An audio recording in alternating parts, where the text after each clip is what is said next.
When you've built the most beautiful car ever made, what on earth do you do for an encore?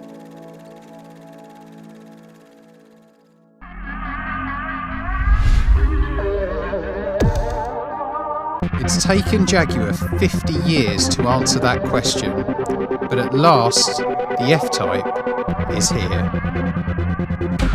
The Jag launches into a tough market, and one of its biggest rivals is the new Porsche Cayman. And it just happens to cost £20,000 less.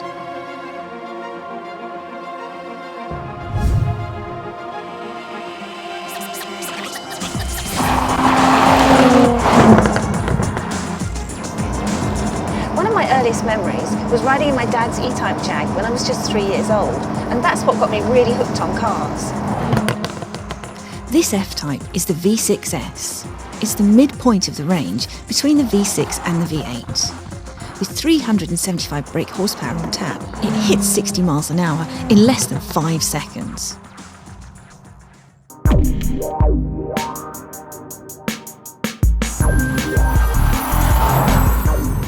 Well, my dad only had a Volvo Estate, but as a kid growing up in the 80s, it was Porsche that was the real embodiment of sports cars. To me, nobody does it better. Last year, Tim said the Porsche 911 was the best sports car in the world. I bet now he's saying that the Cayman is just as good to drive and it costs half the price. And this Cayman's just over half the price. It's also nearly £20,000 less than the cheapest F-Type. I bet, right about now, Tim's trying to tell you the Porsche is a really good family car. Well, I'd be more than happy to do the score run twice every morning in this. But just look at the F-Type. It looks like it's doing 100 miles an hour standing still. In comparison, both Porsches just look a bit dull. Okay, so this standard Cayman is about a second slower to 60 miles an hour than the F-Type. But forget about that, it's handling that matters most. Where the Jaguar's got its big, heavy engine out the front, in this car the engine's right behind me, bang in the middle, and that gives it near perfect weight distribution and great balance for cornering. But the F-Type is more like an old-fashioned muscle car, and I love it for that. The steering is really direct, and the back end is almost too willing to slide out. I wouldn't bank on the back tyres lasting very long. Old school or not, it's extremely fast. My dad's old E-Type wouldn't have come close. Back in the real world, the Cayman is more practical than you might think. There's room for luggage in the front and in the back, and the combined volume is more than a Ford Fiesta. Compare that to the shallow slot you get in the F-Type.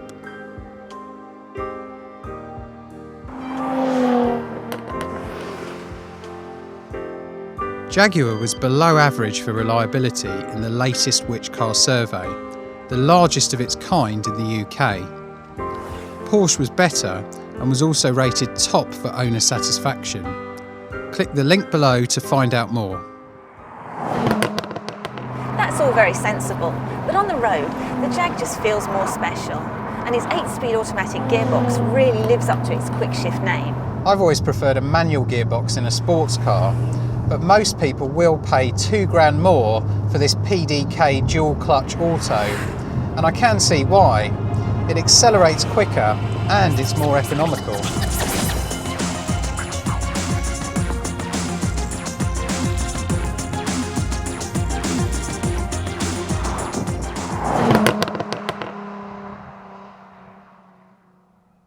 So what do you reckon then, Claire? You've waited 50 years for this car. Not quite 50 years. Okay, not quite 50 years, but a long time.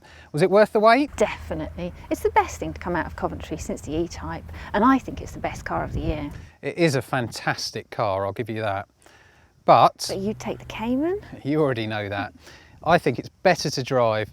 I'm confident it would be better to live with, and it's so much cheaper. But it's so predictable. Well, the fact is that I can't even nearly afford either of these cars. So I'm going to be in the cheap seats for the way home. Are you coming? No thanks, I'm off to take my dad for a spin.